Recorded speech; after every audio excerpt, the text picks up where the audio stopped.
கேட்க சட்டுன்னு யோசிக்காம இயேசுவே நான் பார்வை அடைய வேண்டும் அப்படின்னு சொன்னாரு பர்திமேயு.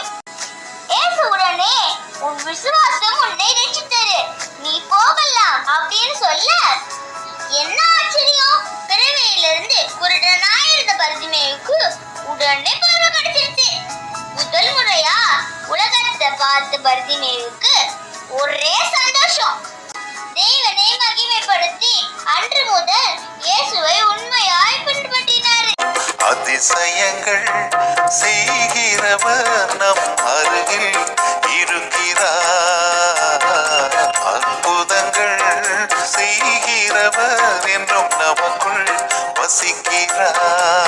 குருடருக்கும் செவிடருக்கும் சுகம் தந்தார் அதிசயம், குருடருக்கும் செவிடருக்கும் சுகம் தந்தார் அதிசயம்.